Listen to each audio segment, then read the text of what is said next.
Okay, we have the Blackmagic Pocket Cinema camera. This camera has a Super 16 sensor in it. It has a micro four thirds lens mount, so you can use all the micro four thirds lenses. Also with an adapter, you can do the Super 16 size lenses. It has 13 stops of dynamic range in the small form factor of the camera. It shoots a Cinema DNG RAW lossless file. It also shoots a ProRes 422 HQ file.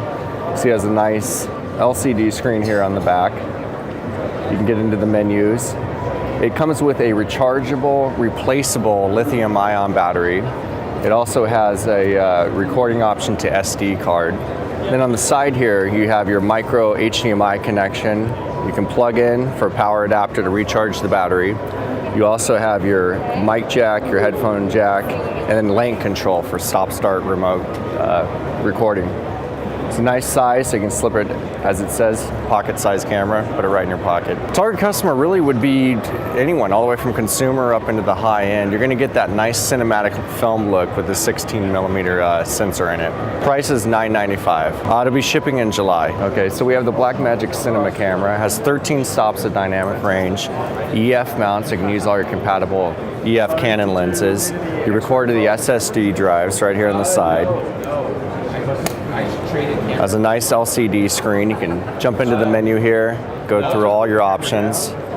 On this side, you have all your standard connections with SDI. You have Thunderbolt, power.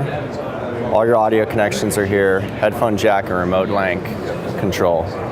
Shoots a beautiful Cinema DNG RAW file 12-bit. You can also shoot ProRes and DNX HD on this camera. Okay, so we have the Blackmagic production camera 4K. This camera will shoot a visually lossless Cinema DNG RAW file. It'll also shoot a ProRes 422 HQ file in 4K. It has a Super 35 size sensor in it. It has global shutter, an EF mount, so all the compatible EF lenses will work on it. It shoots on SSD drives. It also has a nice LCD screen on the back where you can use your touch screen to go through all the menu options. Standard connections on the side here with SDI out, Thunderbolt, you have your power adapter, audio, headphone jack, and remote link. Beautiful cinematic look. It'll shoot in the Cinema DNG RAW and the ProRes 422 HQ. The nice thing about this camera, it has the same form factor as our original cinematic camera. So all of the third-party options that people have made with handles, shoulder mounts, and SDI eyepieces, those will all work on this camera still.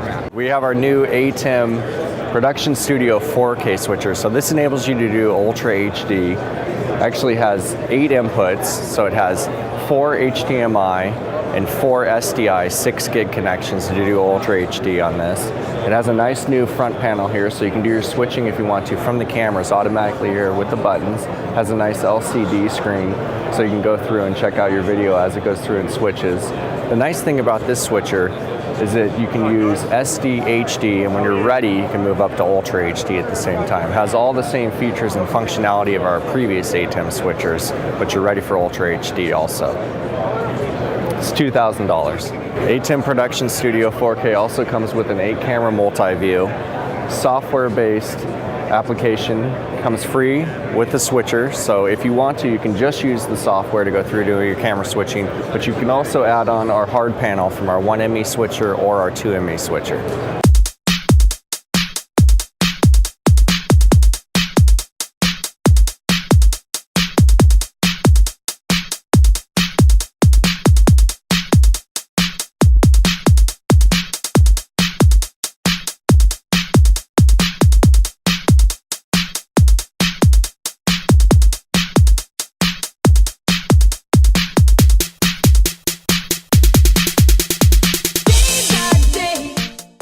Hi, I'm Ryan White. I'm a producer with Livestream, and here is our HD 500. I'm going to show you some of the features that we have here. It's a fully portable option.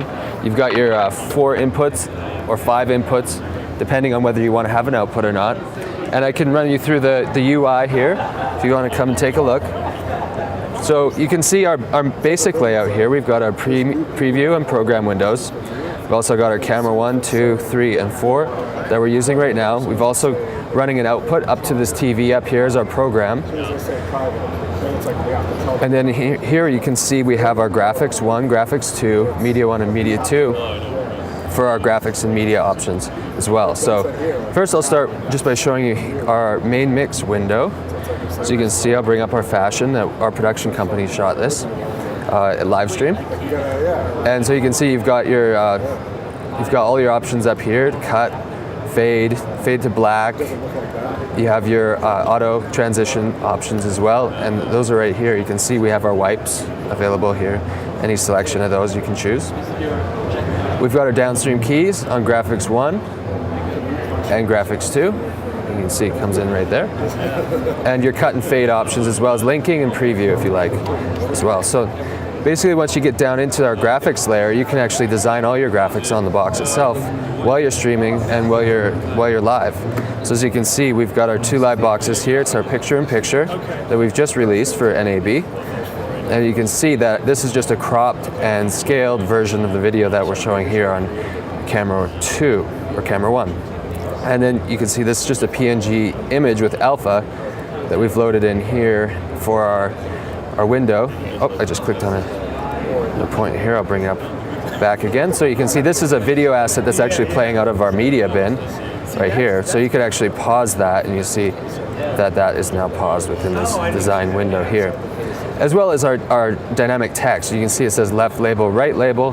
Now if I'm going to take that as a source, you can see here it says you or me and you. That's because in our data section here, you can design as many different text template to add in. You can air those separately, so you actually don't have to create multiple templates, which is quite nice. So here you can see we have our streaming window, and you can choose to multiple providers here. You can see we've got new live stream. We can stream to original live stream, as well as we can use a different streaming service, Ustream, YouTube Live, RTMP Flash server. So the box is truly open to stream to pretty well any provider. And you can stream multi-bit rate through this window. I'm not logged in now, but if I was to log in on my account, I would have the options to stream multi-bit rate to livestream.com or single bit rates to some of our other providers there in the list. So I guess I'll jump from the streaming over into our audio window here. Oh, I forgot to mention the bit rates that you're streaming at, you also can see up here. It'll give you your frames per second, your kilobits per second. It'll let you know what your streaming quality is in your bit rate, as well as your viewers, and a little window that tells you whether your streaming is going well or not. So here in the audio, you can see we start with our input settings tab, and you can see that we've got input 1 and input 2 running audio. You can actually run audio down 8 of the channels on the SDI line, but right now we're just doing the 2. So that's your pre-fader gain as well right here, and you can choose your left and right channels as well. So here in our audio mixer, right here you can see that we got our stream out and our record out, and you can set those at different levels if you like, which is nice to have your laptop, just streaming. It's a little louder for people or your viewers, but to keep your record out down a little bit so you're not clipping and you have a clean record. As well as you got your follow functions and your grouping. So I can group camera 1 audio on, I can play that on all 4 cameras if I like, so that way as I'm embedding my audio on camera 1, I can pull it down and just have all the other cameras take the same audio, which is really a nice feature. And of course, you got your Media 1, Media 2 bins. And that's pretty well a rundown on what we have here to offer. So the HD500 is priced at $8,500. It's our truly portable device. It comes with our bag that you can carry on a plane, and it also comes with your keyboard, mouse, and everything else you need to get it going. So it's complete right out of the box, and you can start streaming right away.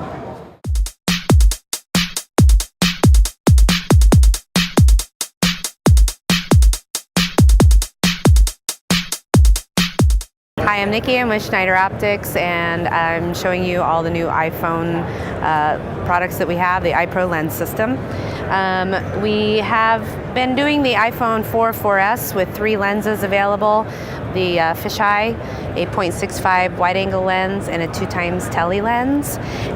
Since then, we are now updating to the iPhone 5 and updating a few of our lenses, as well as adding 2 more. So we now have a total of 5 lenses cases for the 4.4S and for the 5, and you're going to be able to build an entire system as you need it. So we now have 5 lenses in the system, starting with a fisheye lens, a super wide, which is a 0.45, so that actually takes you a little bit wider than 50% wider than your iPhone can do.